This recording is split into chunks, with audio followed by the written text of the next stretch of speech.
Nuestros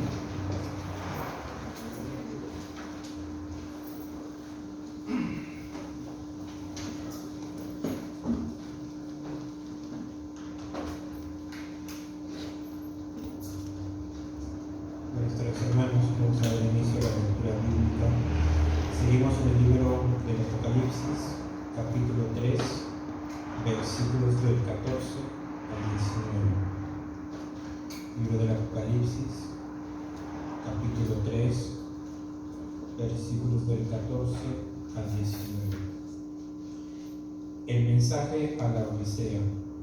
Y escribe al ángel de la iglesia en la Odisea: He aquí el amén, el testigo fiel y verdadero, el principio de la creación de Dios, dice esto: Yo conozco tus obras, que ni eres frío ni caliente. Ojalá fueses frío o caliente, pero por cuanto eres tibio y no frío ni caliente, te vomitaré de mi boca. Porque tú dices: yo soy rico y me he enriquecido y de ninguna cosa tengo necesidad, y no sabes que tú eres un desventurado, miserable, pobre, ciego y desnudo. Por tanto, yo te aconsejo que de mí compres oro refinado en fuego, para que seas rico, y vestiduras blancas para vestirte, y que no se descubra la vergüenza de tu desnudez, y unge tus ojos con colirio, para que veas. Yo reprendo y castigo a todos los que amo. Sé, pues, celoso y arrepiéntete. Nuevamente, hermanos, el mensaje a la Odisea. Y escribe al ángel de la iglesia en la Odisea: He aquí el amén, el testigo fiel y verdadero, el principio de la creación de Dios, dice esto: Yo conozco tus obras, que ni eres frío ni caliente. Ojalá fueses frío o caliente, pero por cuanto eres tibio y no frío ni caliente, te vomitaré de mi boca.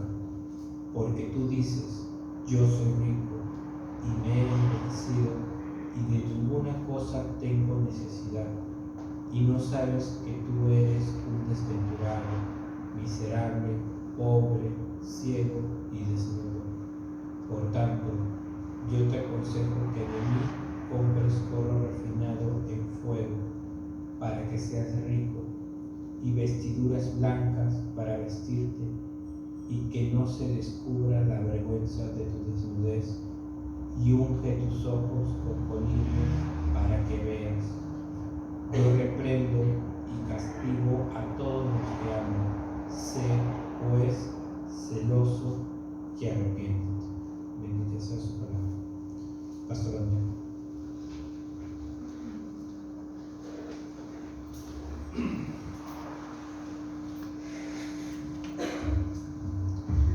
¿Qué tal, hermanos? Qué bueno es poder cantar al Señor y darle las gracias por lo que Él ha hecho por nosotros. Yo creo que el creyente tiene que prepararse a partir del día lunes para venir a la casa del Señor. No es un asunto de última hora.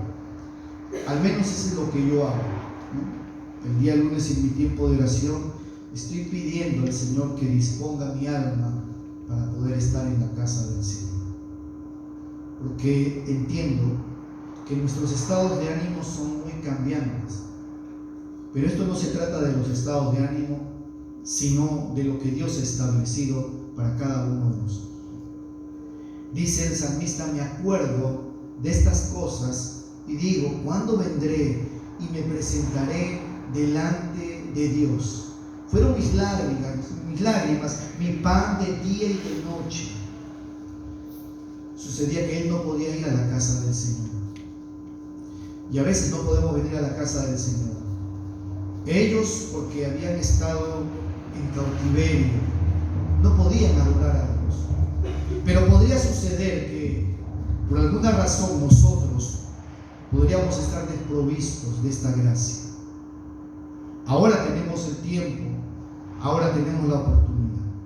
podríamos caer postrados en una enfermedad y no tener ya la posibilidad de estar en la casa del Señor. ¿Se acuerdan ustedes del rey Usías, que quiso entrar en el santuario, en el lugar donde solamente los sacerdotes podían entrar? Él dijo: yo soy el rey, y el rey hace lo que quiere y lo que puede hacer. Y los sacerdotes le dijeron: no te será para honra esto, oh rey Usías. Y él entró con un incensario a ofrecer algo que solamente Dios había señalado para los sacerdotes. Y cuando él entró, en ese momento la lepra apareció en su frente. Lo sacaron inmediatamente y lo llevaron a un lugar, y dice que él vivió el resto de su vida lejos de la casa de Dios, lejos de todo, sin poder ir ningún día más a la casa de Dios para adorar. Creo que eso es lo peor que le puede pasar a un hombre, a una mujer: ser excluido de la casa del Señor. Bueno, pero eso no es el mensaje. Vamos a Apocalipsis, por favor. Capítulo 3. Estamos entrando ya a la recta final del mensaje del Señor a la iglesia de Laodicea. Y también estamos terminando esta serie de mensajes que hemos venido viendo en estos últimos meses. El mensaje del Señor a la iglesia de Laodicea. Vamos a leer nuevamente. Versículo 14. Y escribe al ángel de la iglesia en Laodicea: he aquí el amén, el testigo fiel y verdadero, el principio de la creación de Dios, dice esto: yo conozco tus obras, que ni eres frío ni caliente. Ojalá fueses frío o caliente. Pero por cuanto eres tibio y no frío ni caliente, te vomitaré de mi boca. Porque tú dices: yo soy rico y me he enriquecido, y de ninguna cosa tengo necesidad, y no sabes que tú eres un desventurado, miserable, pobre, ciego y desnudo. Por tanto, yo te aconsejo que de mí compres oro refinado en fuego para que seas rico, y vestiduras blancas para vestirte, y que no se descubra la vergüenza de tu desnudez, y unge tus ojos con colirio para que veas. Yo reprendo y castigo a todos los que amo. Sé pues celoso y arrepiente. Sé pues celoso y arrepiente. Vamos a ver estos dos últimos versículos que están aquí. Ya hemos dicho que la iglesia de Laodicea es la iglesia rica materialmente, pero espiritualmente pobre. Es la iglesia que quedará en el recuerdo como la iglesia que no tuvo nada digno de qué elogiar. Es la iglesia que quedará en la memoria por el tiempo como la iglesia tibia, como la iglesia autosuficiente y arrogante, la iglesia que pensaba que ser rico materialmente lo era todo. Y es interesante porque el pensamiento de esta iglesia es el pensamiento que el mundo tiene. Para el mundo todo lo es el dinero. El mundo tiene un dicho: tanto tienes, tanto vales. No tienes nada, no vales nada. Para Dios es diametralmente distinto cómo evalúa Él a los hombres. No es la riqueza material la que te acerca a Dios, sino la riqueza espiritual que tú puedas tener delante de Él. Y esto es importante, porque vemos cómo ellos han trastocado y han cambiado todos los principios. Dice la Escritura que ellos decían de sí mismos: yo soy rico, me he enriquecido y no tengo necesidad de nada. Claro, el mundo piensa que si uno tiene dinero, es más que suficiente para poder comprar todo. El mundo piensa que el dinero puede comprar todo y eso no es verdad. No es verdad. Me he enriquecido, no tengo necesidad de nada. Tú dices, y claro, vivían engañados. No es lo que tú dices la realidad, sino lo que Dios dice de ti y de mí. ¿Cómo te ve Dios? ¿Cómo me ve Dios?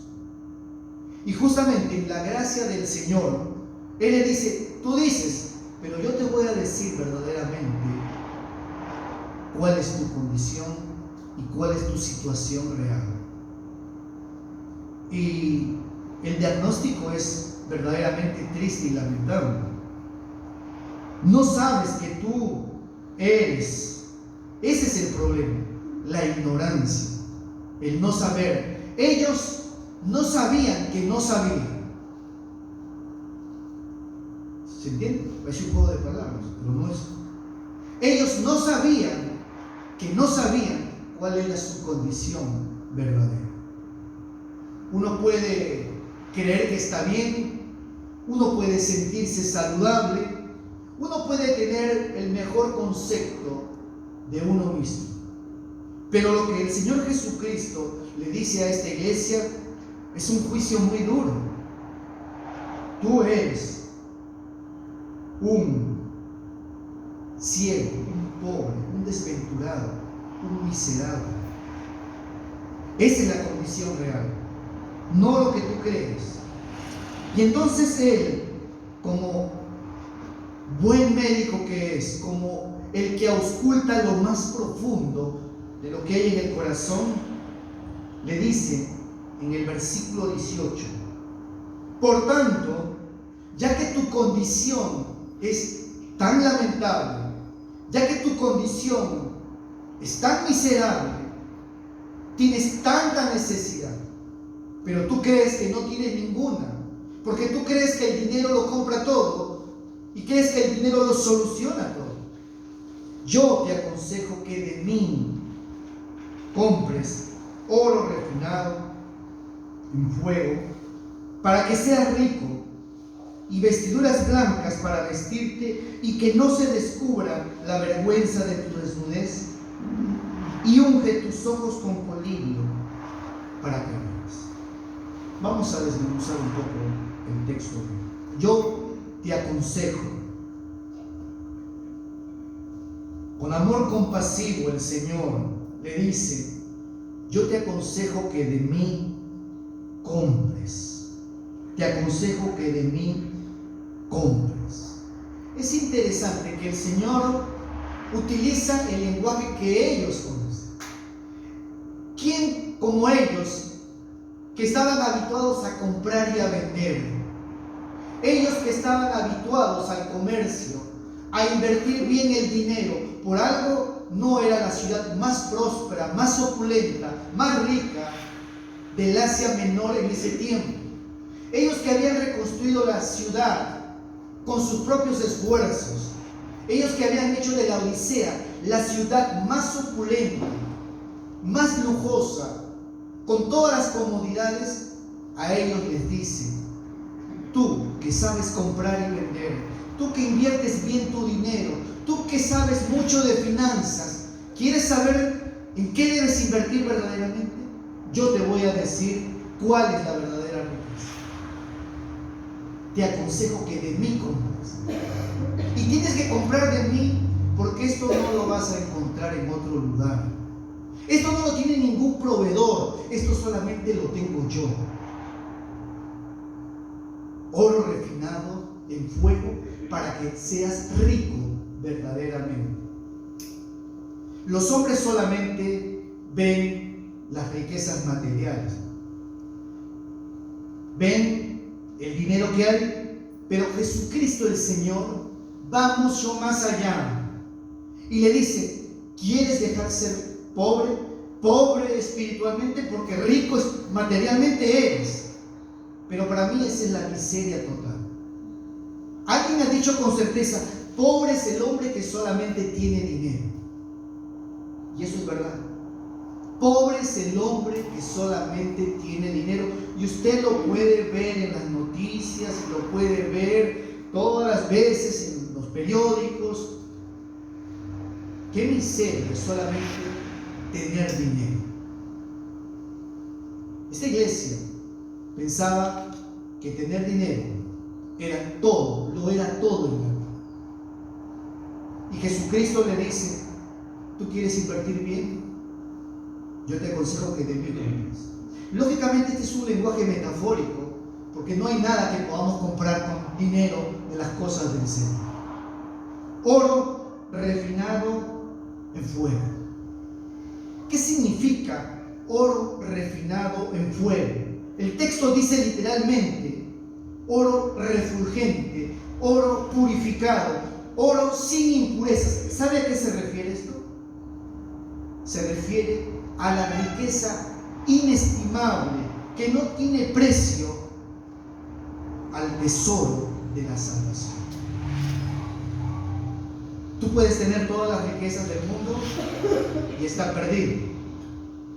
Jesucristo el Señor dijo esto: ¿de qué servirá? Miren, ¿de qué servirá si el hombre gana el mundo entero y pierde su alma? ¿De qué sirve que un hombre gane el mundo entero y su alma está perdida? No tiene ningún sentido.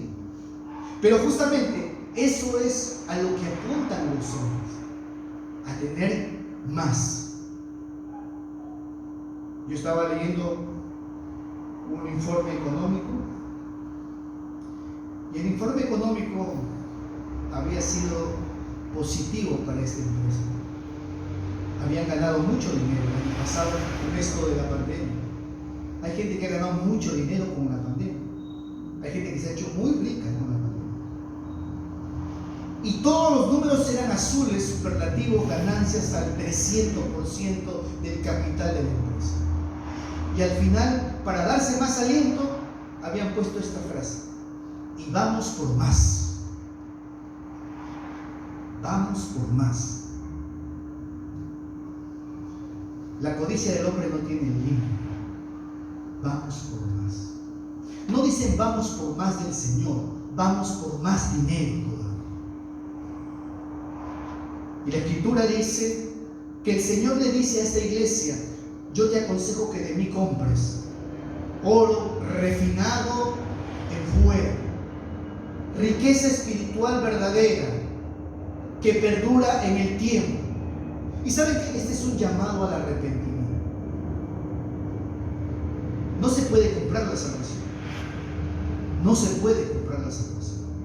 Vamos a ir a Isaías porque el tenor, creo que el profeta Isaías ilustra lo que el Señor Jesucristo está diciendo en este pasaje. Isaías capítulo 55, por favor.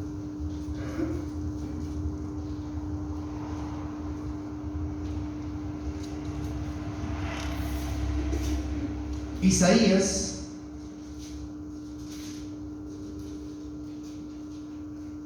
mire lo que dice aquí, versículo 1 y 2. A todos los sedientos, venid a las aguas, y los que no tienen dinero, venid, comprad y comed. Venid, comprad sin dinero y sin precio vino y leche. Es un llamado al arrepentimiento, un llamado a adquirir lo que no perece.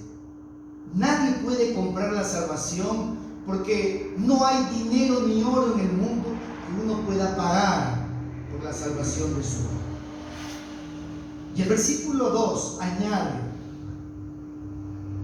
¿por qué gastáis el dinero en lo que no es pan y vuestro trabajo en lo que no sacia? Oídme atentamente y comed el bien, y se deleitará vuestra alma con grosura. Te aconsejo que de mí compres sin precio, porque estas cosas no se pueden comprar con dinero. Oro refinado en fuego, un tesoro que no tiene precio. La salvación no tiene precio. Y tanto es así que no tiene precio que la Escritura en el Antiguo Testamento va a graficar que la salvación del alma de un hombre, de una mujer, no puede ser pagado ni con todo el oro del mundo. Vamos por un momento al Salmo 49, por favor. En el Antiguo Testamento. Salmo 49.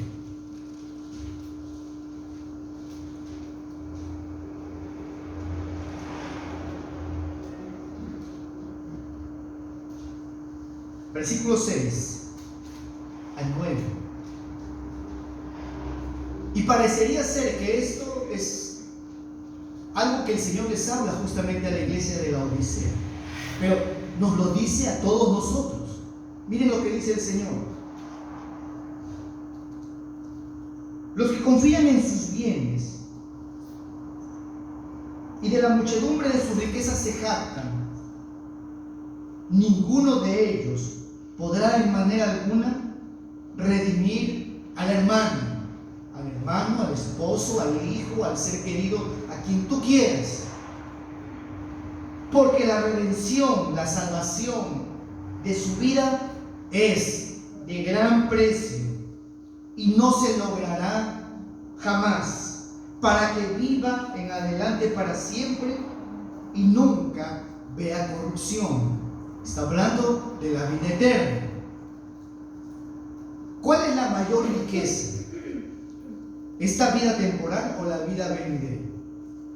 La vida de tu ser más querido, de mi ser más querido, no puede comprarse ni con todo el oro del mundo.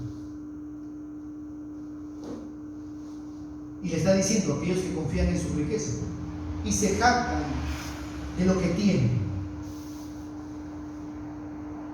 Y el Señor Jesucristo le dice a esta iglesia: yo te aconsejo que de mí compres oro refinado en fuego, para que seas verdaderamente rico y dejes de ser pobre. El mundo te alaba porque eres rico, pero qué terrible que el Señor no tenga nada bueno que decir de ti. Que cuando nos presentemos delante del Señor solamente podamos decirle: Señor, solamente gané dinero. Lo importante es poner al Señor siempre primero, y todo lo demás vendrá como una añadidura. ¿Cuál es el precio a pagar? No hay ningún precio a pagar. El precio ha sido pagado por la sangre de Jesucristo en la cruz del Calvario. Pero ellos tenían que venir al arrepentimiento, porque la Odisea es la iglesia apóstata que ha desplazado al Señor por las riquezas. La Odisea es la iglesia que ha relegado al Señor por agradar al mundo y adoptar los patrones del mundo. El Señor le dice: yo te aconsejo que de mí compres. Es un llamado al arrepentimiento. No hay precio que tú puedas pagar, no hay obra que tú puedas hacer, no hay cosa que tú puedas tener para poder granjearte la gracia del Señor. Pero ¿saben qué dice el Salmo 51? Allí cuando David habla del perdón de Dios, él dice: los sacrificios de Dios son el espíritu quebrantado. Al corazón contrito y humillado no despreciarás tú, oh Dios. Al corazón contrito y humillado no despreciarás tú, oh Dios. Te aconsejo que compres de mí oro refinado en fuego. No podemos comprar la salvación. Y esta iglesia de la Odisea tenía que entender que las riquezas materiales no pueden de manera alguna ganar la salvación y el favor de Dios. Pero ¿qué más le dice el Señor a la iglesia? No solamente compra de mí oro refinado en fuego, sino también le dice: y vestiduras blancas para vestirte y que no se descubra la vergüenza de tu desnudez. Bueno, la Odisea no solamente era el mayor centro financiero que había allí, sino que era un centro industrial donde se fabricaban las ropas más finas, con una lana negra, brillante, lustrosa, muy especial. Esta era la vestimenta que era demandada por la gente rica.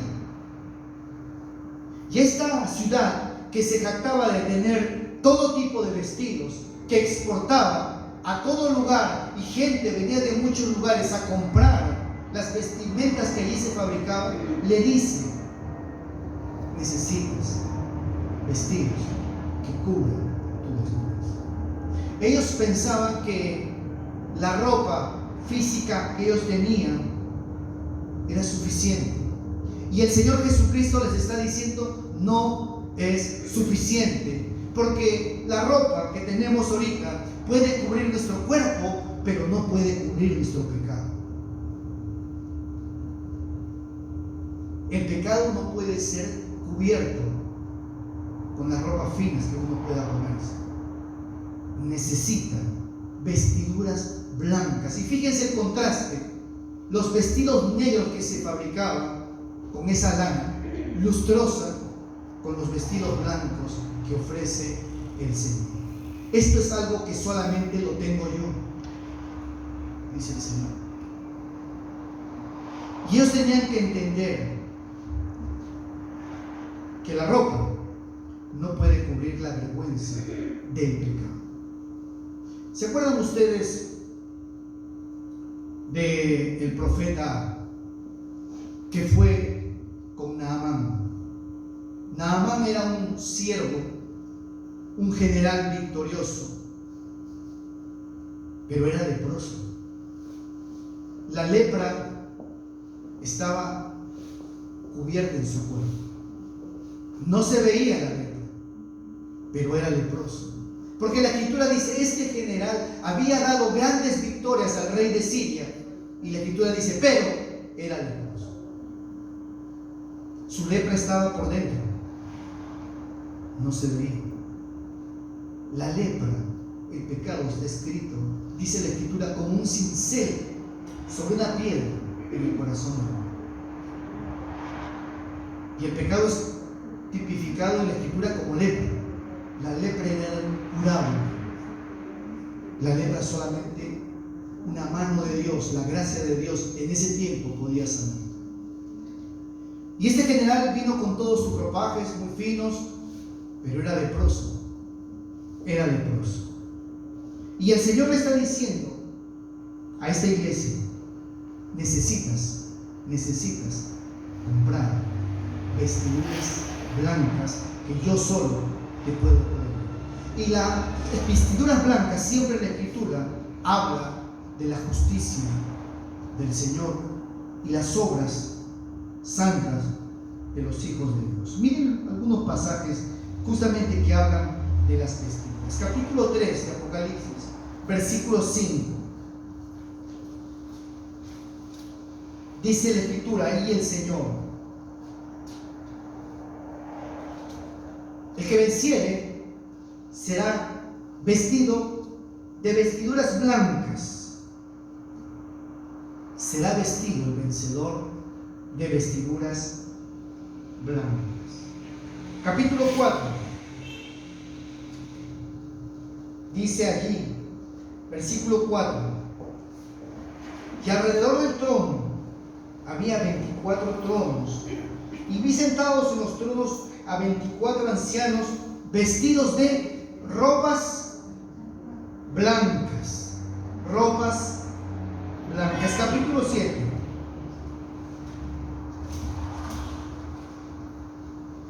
Versículo 9.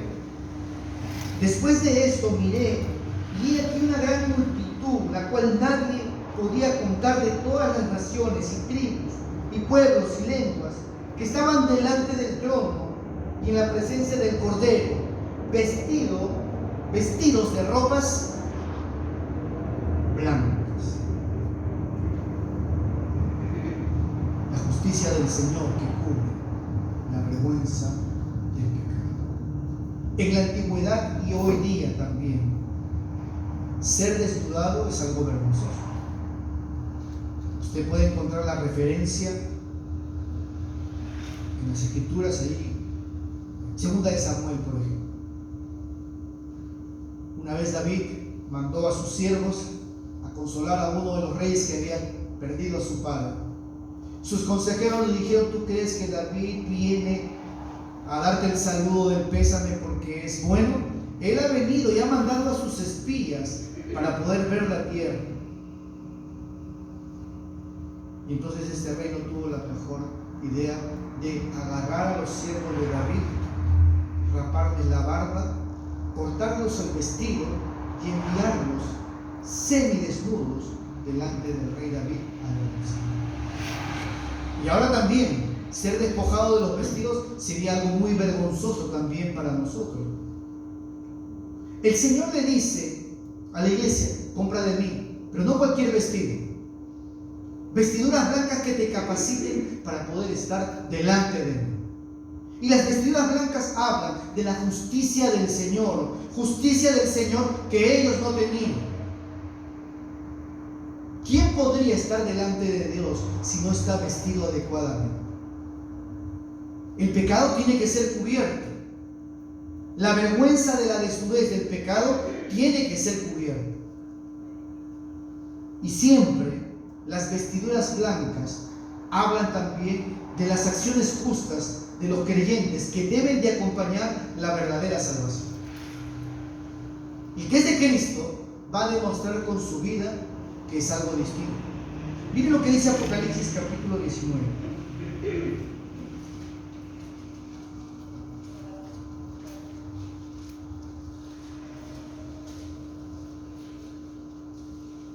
Versículo 8. Hablando de la iglesia, dice: y a ella se le ha concedido que se vista de lino fino y limpio y resplandeciente. El lino era blanco. Lino fino y resplandeciente, porque el lino fino, que dice, es las acciones justas de los santos.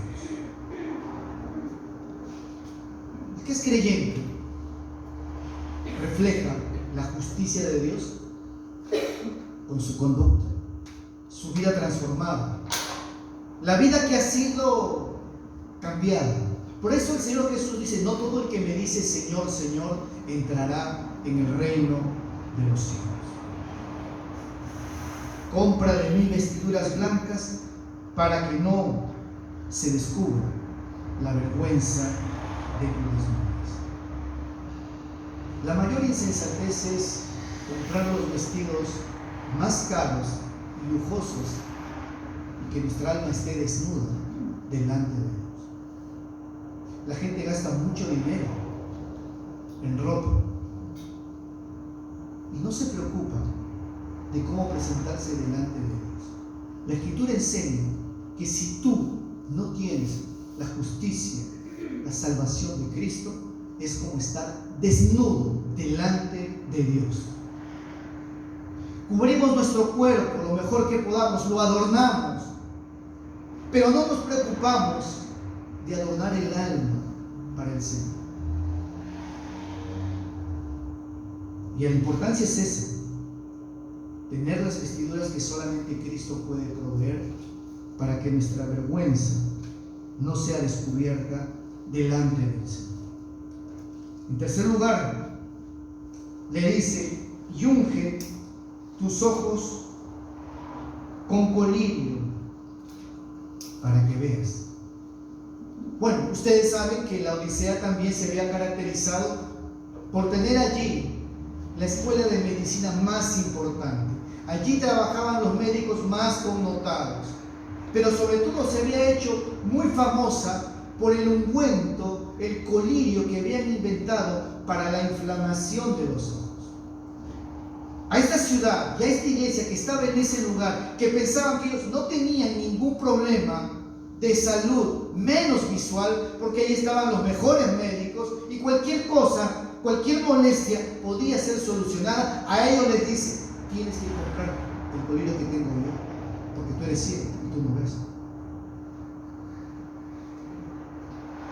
La ceguera espiritual no se soluciona poniéndote lentes más grandes o de mayor volumen. No se corrige la miopía con una operación, la miopía espiritual. Necesitas que tus ojos y mis ojos sean abiertos por el Señor Jesucristo. La Escritura siempre, a lo largo de sus páginas, va a revelar que una condición del hombre no regenerado es que él es ciego espiritualmente hablando. Él no puede ver, él no puede entender las cosas de Dios, él no puede oír las palabras de Cristo. Qué terrible es ser ciego espiritualmente y decir: pero yo veo. Y claro, todos vemos aquí. La pregunta es: ¿pero ves al Señor? El incrédulo no ve al Señor.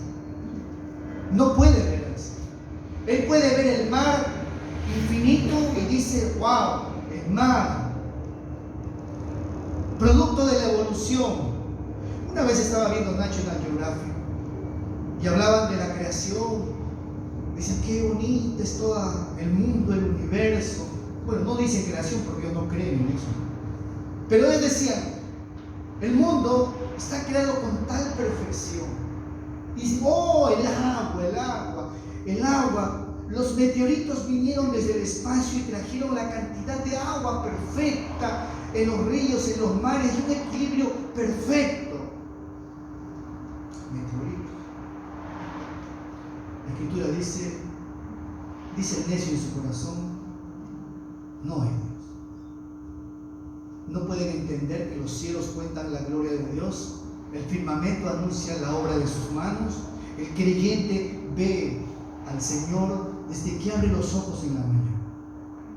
Uno se levanta y dice: Señor, gracias porque he despertado un día más de tu gracia. Va usted a lavarse, abre el caño y el agua está allí. Gracias, Señor, porque tengo agua. Hoy día descansé en una cama abrigada y caliente. Esta semana salió la noticia de una mujer que había dado a luz en un basurero, y uno vio a esa criatura naciendo allí, y sus hijos y los míos. ¡Qué desgracia! ¿Cómo el pecado ha traído tanta miseria al mundo? Gracias, Señor. No merecemos nada, pero tú nos has dado demasiado. Usted se acercó hoy día con un desayuno, un pan. Usted estaba sentado en una mesa, una silla, una mesa, estaba allí. Todas esas son provisiones de Dios. Pero ellos no podían ver. Ellos solamente en sus dos ojos tenían oro, nada más. Y el Señor Jesús, que es misericordioso, les dice: tú tienes que comprar de mí este colirio para que puedas ver verdaderamente.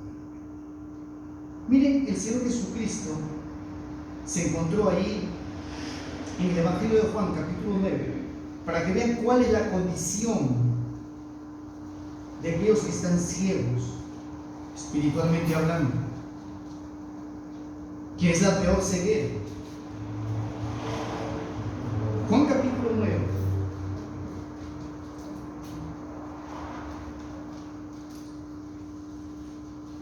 Versículo 39. Esta es la conversación que tuvo con aquel que era ciego de nacimiento. ¿Se acuerdan ustedes cuál fue el hecho? Él se encontró con este hombre, le devolvió la vista. Los fariseos, los religiosos, los que se creían que eran los maestros del pueblo, ellos no creían que Jesús hubiera podido hacer esto. De manera que interrogaron al ciego y le dijeron: dale la gloria a Dios, nosotros sabemos que ese Jesús es un hombre pecador. Y él les dice: bueno, yo no sé si es pecador, pero una cosa sé, que antes había sido yo ciego y ahora veo.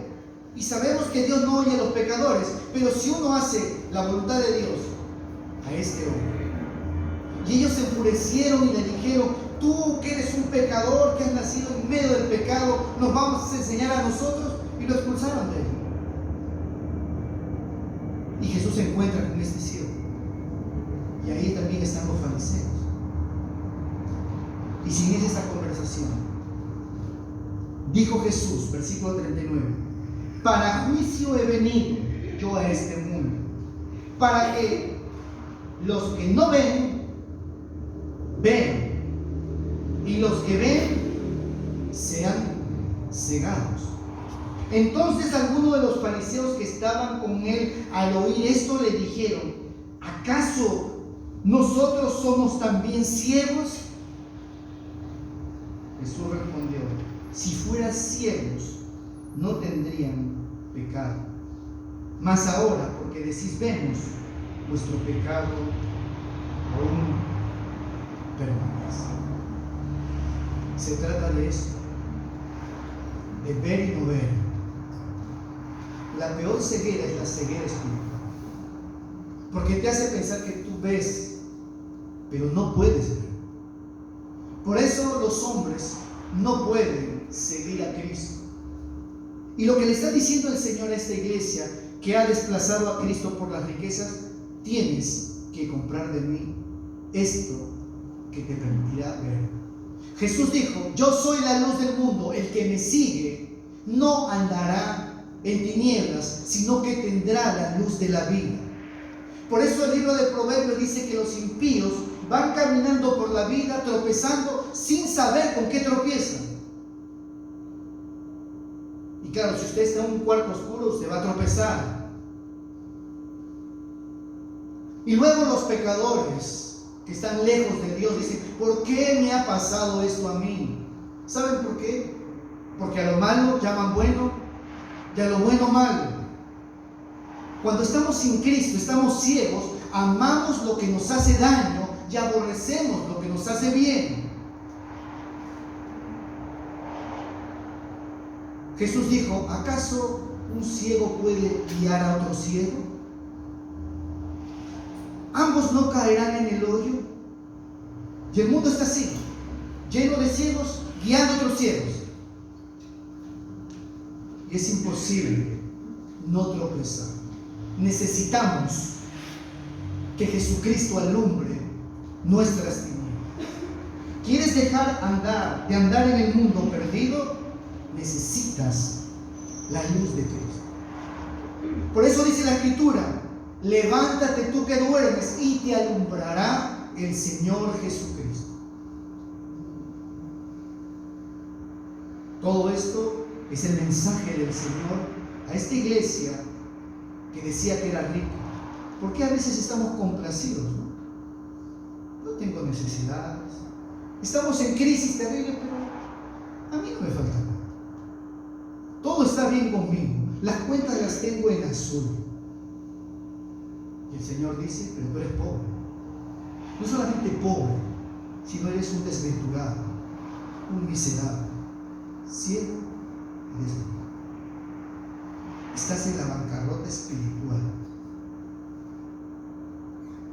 Te aconsejo que de mí compres oro refinado en fuego para que dejes de ser pobre, que compres de mí vestiduras blancas para que se cubra la vergüenza de tu pecado, y que unjas tus ojos con colirio para que puedas empezar a ver la realidad de las cosas.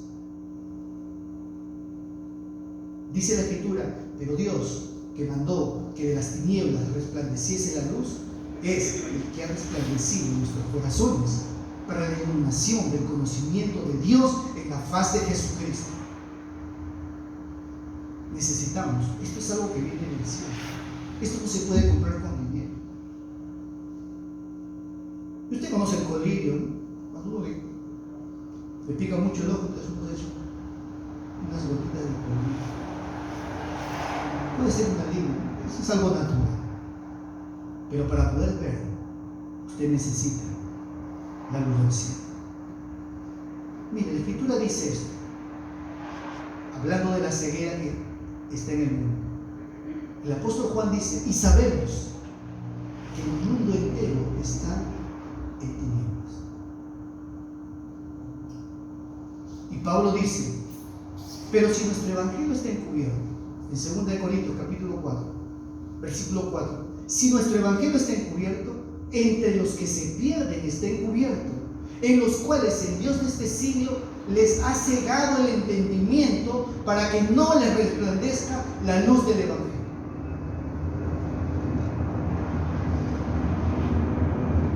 Es lo peor que puede pasar con uno, estar ciego y no saber que está ciego.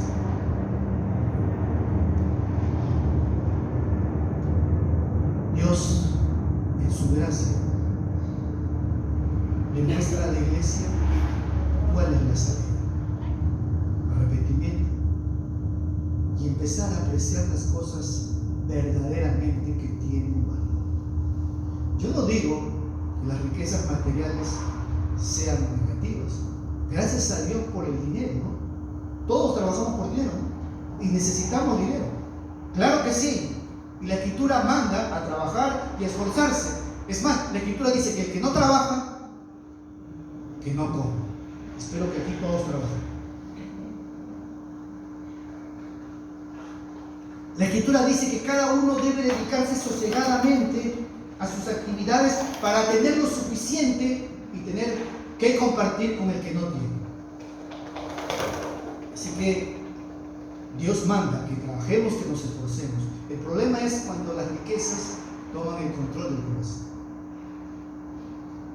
Y en esta iglesia, las riquezas habían tomado el centro de su corazón.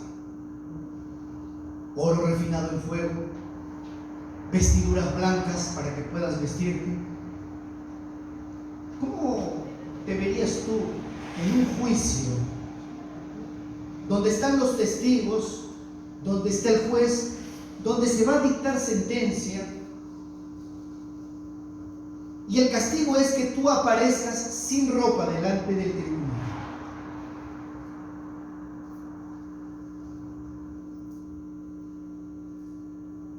Compra de mí vestiduras. Eso es lo que va a suceder. Todos tenemos que comparecer ante el tribunal de Cristo.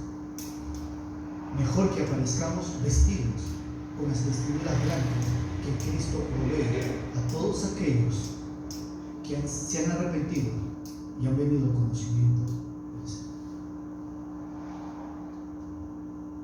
No solamente le dice esto, sino que el siguiente versículo dice: yo reprendo y castigo a todos los que amo.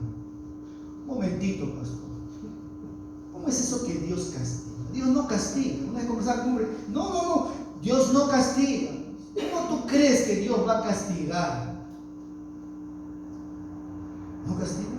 Bueno, eso es lo que tú crees. Pero aquí lo que dice la Biblia, dice que Dios castiga. Y castiga a los que aman. Bueno, la Biblia está llena de textos bíblicos que hablan de que Dios al que ama lo disciplina. ¿Sabe a quién no disciplina el Señor? Aquellos con los cuales no tiene ningún tipo de relación, ningún vínculo. Todos los que somos hijos de Dios, Dios ha establecido Él un pacto con nosotros. Y ese pacto va a ser guardado por el Señor, pero nosotros tenemos que ir aprendiendo. Y Dios nos tiene que ir corrigiendo. Si no andamos correctamente, Dios va a intervenir para poder corregir la mala conducta, el pecado en nuestros corazones. La Biblia enseña que el buen padre disciplina a su hijo, y el mal padre lo deja sin castigo. Miren, le voy a dar algunos textos bíblicos para que podamos ir rápidamente. Proverbios capítulo 3 habla del castigo. Proverbios capítulo 3. Mire lo que dice ahí.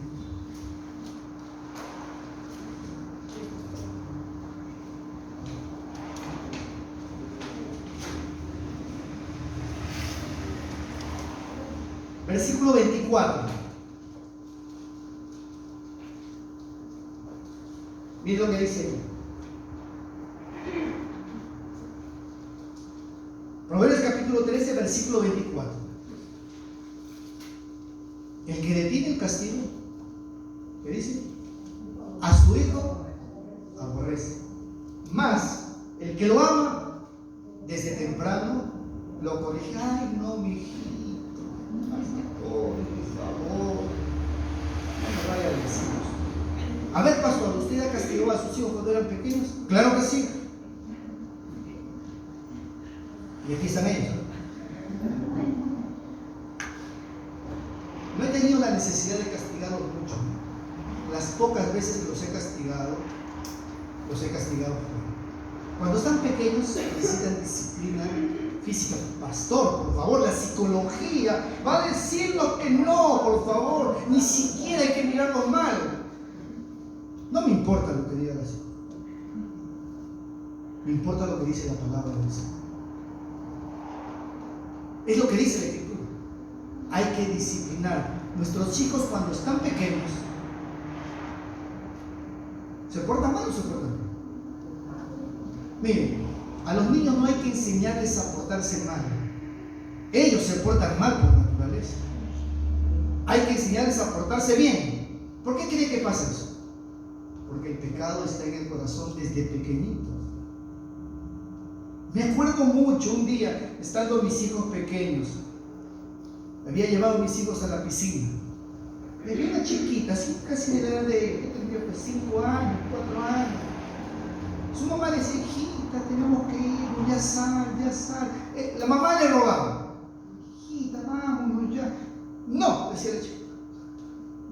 Casi la mamá se pone de rodillas, por favor, hijita, ya se hace tarde, mira que tenemos que ir. De pronto la niña soltaba. No quiero, le dijo, con un ajo. Yo me quedé sorprendido. Yo me dije, cuando esta niña esté grande, se veía que esa mamá no había disciplinado, ya tiene 5 o 6 años. ¿Usted se imagina cuando tenga 18? El que detiene el castigo a su hijo aborrece. Eso es lo que dice Dios. Mas el que lo corrige de temprano es el que verdaderamente lo ama. Es lo que dice la palabra del Señor. Y el Señor dice, yo reprendo y castigo a los que amo. ¿Quieren ver otro pasaje? Proverbios capítulo 23. Avanzamos unas páginas.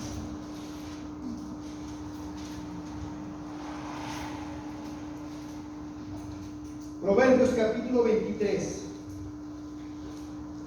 versículo 13 y 14.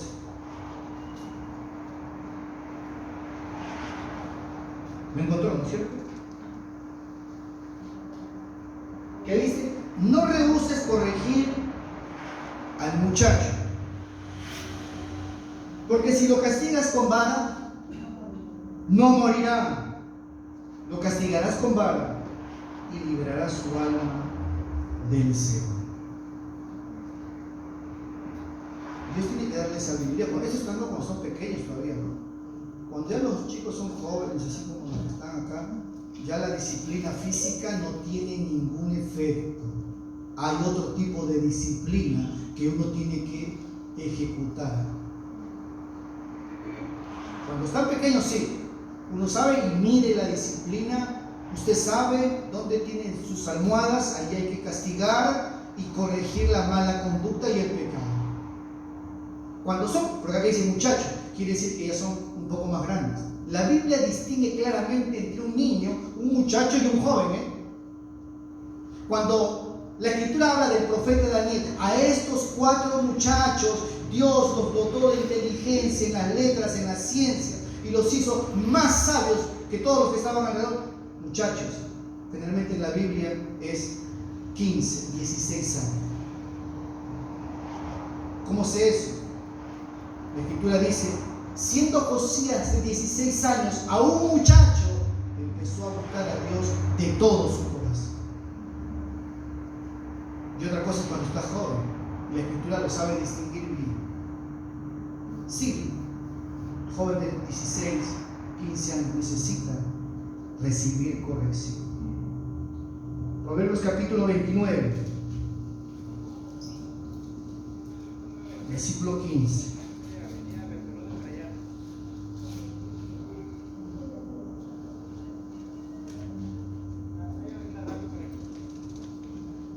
¿Lo encontró? Dice así la Escritura: la vara y la corrección que dan sabiduría, mas el muchacho consentido avergonzará. Viejito.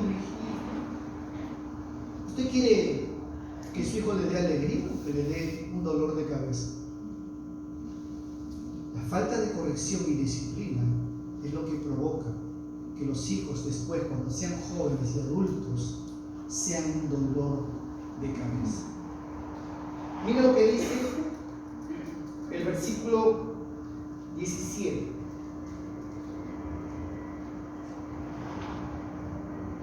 Corrige a tu hijo y te dará descanso y dará alegría a tu alma. ¿Sí? Tú lo corriges a tiempo y ellos saben que hay autoridad en la casa. Ellos saben que no pueden hacer lo que ellos quieren. Saben que hay disciplina. Justamente el pueblo se desenfrena cuando no hay la disciplina. Dios, al que ama, lo castiga. Solamente Dios no castiga en el tiempo de ahora, en el tiempo temporal, en la temporalidad, a los que no son suyos. A ellos los deja hacer lo que ellos quieran hacer. No interviene para nada en la vida de ellos. Ellos no tienen ninguna relación con ellos. Y el libro de Job lo enseña de esta manera. Miren lo que dice el libro de Job en el capítulo 5.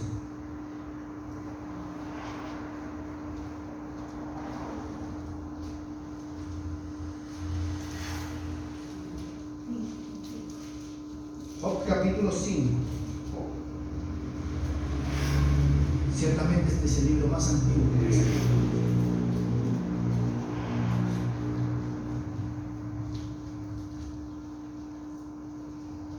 Miren lo que dice. He aquí, ¿qué dice? Versículo 17, por favor. Bienaventurado es el hombre a quien Dios castiga. Por tanto, no menosprecies la corrección del Todopoderoso. Somos bienaventurados si Dios nos castiga. Si Dios nos deja sin disciplina, ay de nosotros. He aquí, bienaventurado es el hombre a quien Dios castiga. A quien Dios castiga. Capítulo 21 de Job.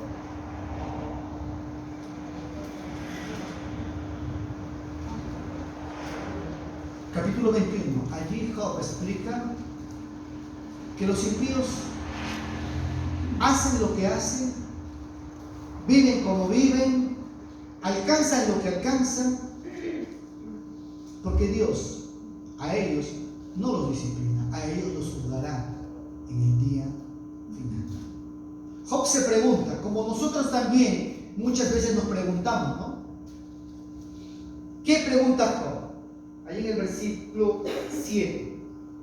¿Por qué viven los impíos y envejecen y aún crecen en riquezas? Es una pregunta que hace Job. Su descendencia se robustece a su vista, sus renuevos están delante de sus ojos, sus casas están a salvo del temor, ni viene azote de Dios sobre ellos. Sus toros engendran, no fallan, paren sus vacas y no malogran su cría. Lógicamente ellos podían entender mejor esto. Los que viven en el campo pueden entender mejor esto. Salen sus pequeñuelos como manada y sus hijos andan saltando al son del tamboril y de las cítaras saltan. Pasan sus días, versículo 3, en prosperidad y en paz descienden al Seol. Dicen pues a Dios: apártate de nosotros, porque no queremos el conocimiento de tus caminos. ¿Y quién es el Todopoderoso para que le sirvamos? ¿Y de qué nos aprovechará que oremos a Él? Los impíos alcanzan riquezas, están seguros. Usted ve que sus hijos están allí tranquilos, sus casas no tienen ningún problema, y ellos por eso dicen: ¿qué sirve servir a Dios? No queremos saber nada de Dios. Pero dice la Escritura que al final el Señor ejecutará sus juicios. A Jacob amé y a Esaú aborrecí. Eran dos hermanos de un mismo matrimonio. No solamente eran hermanos, sino que eran mellizos. A Jacob amé y a Esaú aborrecí. Dios disciplinó a Jacob y a Esaú lo dejó ser Esaú. Dios no lo dejó a Jacob ser Jacob, sino que lo transformó en Israel. Pero Esaú se quedó siendo Esaú, el hombre que vendió lo más preciado de Dios por un plato de lentejas. Es el carácter de nosotros. ¿Para qué quiero yo la primogenitura? ¿Para qué quiero yo la salvación? Yo necesito comer, llenar el estómago ahorita. Quiero disfrutar ahora. La primogenitura, de aquí a que le herede, no la necesito. Así menospreció Esaú la primogenitura por un plato de lentejas. Y dice la Escritura en Hebreos que Esaú fue un profano que despreció la salvación por llenar su estómago. Sé pues celoso y arrepiéntete, yo castigo y reprendo a todos los que. ¿Qué significa reprender? Llamar la atención. Y el Señor nos llama la atención con su palabra. Pastor, no sea muy duro. Bueno, no soy yo el duro, ¿no? Es la palabra del Señor. Pero nos puede suavizar un poco esto. Gracias a Dios que Dios nos disciplina. Yo puedo decir que Dios me ha disciplinado a mí fuertemente, claro que sí. Y sus látigos de corrección han quedado grabadas para siempre en mi mente, y puedo recordar el año 91 no puede salir de mi mente. Cada vez que surge la tentación, la seducción por allí, puedo escuchar como la voz del Señor me dice: ¿quieres ir por ese camino? ¿Quieres volver? ¿Recuerdas? ¿Quieres ser castigado? Y uno dice: no. Él disciplina una y otra vez, no ha sido la única. Dios interviene constantemente en nuestra vida. ¿Para qué? Dice: para que podamos participar de su sangre. Significa la obra de santificación del Señor en nuestra vida. Si Dios no ha transformado tu vida después de tantos años de conocer al Señor, alguien dijo esto: si tu religión no cambia tu vida, mejor cambia tu religión.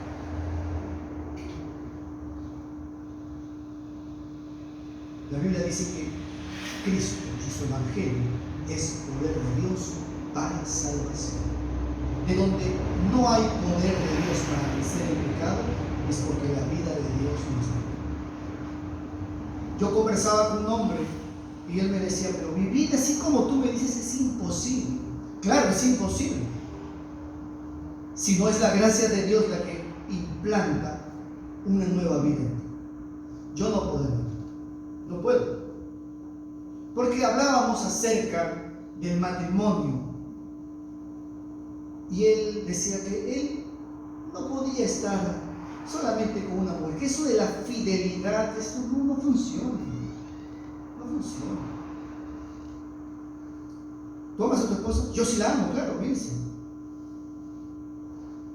No creo que la ame. Si la amaras, no harías lo que tú me dices que haces. Eso no es amor. Cristo amó a su iglesia, se entregó a sí mismo por ella, habiéndola purificado por el lavamiento de las aguas, para presentársela a sí mismo una iglesia gloriosa que no tenga mancha ni arruga. Cristo sustenta y cuida a su iglesia, porque nadie, dice, jamás aborreció a su propia carne. Porque la Biblia dice que la esposa es uno con nosotros. Ya no serán dos, sino uno. Por tanto, lo que Dios unió, no lo separe. Sé pues celoso y arrepiente. Hebreos capítulo 2, si usted conoce el pasaje, lo vamos a leer para poder terminar, acerca de la disciplina del Señor. La disciplina, la corrección, el castigo del Señor es muestra de que Él tiene una relación cercana con nosotros. Leamos versículo 5. Está hablando a creyentes. 12:5. Capítulo 12 de Hebreos, versículo 5.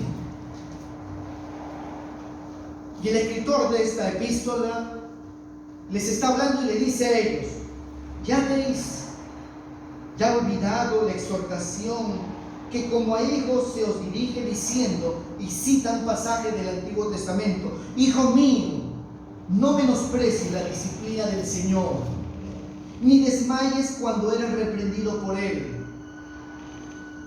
Me levanta mucho la voz el Señor.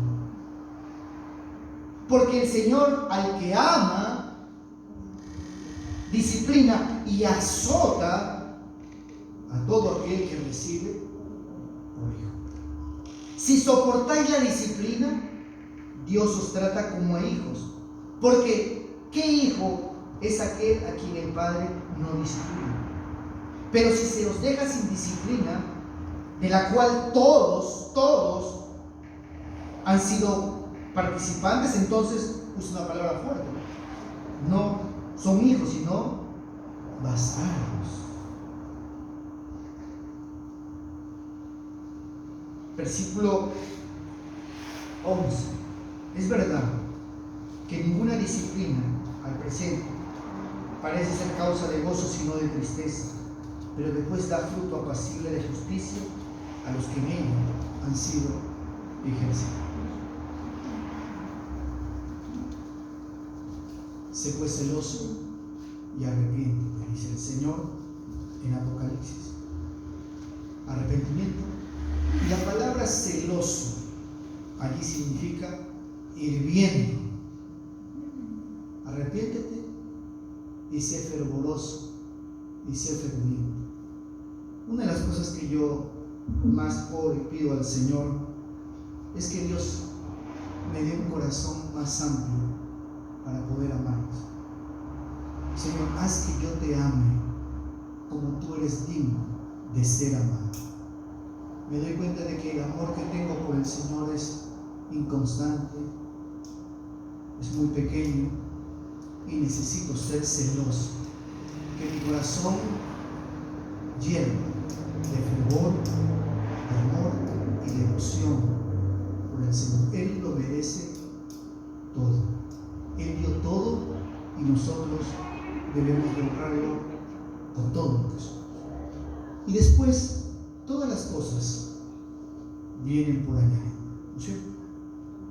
Mateo capítulo 6, versículo 22 dice: mas buscad primeramente el reino de Dios y su justicia, y todas las demás cosas vendrán por añadidura. Lo demás son bendiciones de parte de Dios. Sé pues celoso Vamos a orar. Padre, gracias te damos por tu santa palabra. Gracias por este tiempo que nos permites estar juntos para poder oír lo que tú tienes que decirnos. Ayúdanos, Señor, a ser celosos y a arrepentirnos y volver a ti si es que estamos lejos. Vístenos, Señor, de la justicia que cubre nuestro pecado. Envíe, Señor, tú salvación y vida eterna en medio nuestro. Y abre nuestros ojos para poder contemplar tu gracia, tu bondad, tu misericordia. Y si necesitamos ser disciplinados, hazlo, Señor, para que podamos ser corregidos y podamos participar de tu santidad. En el nombre de Jesús.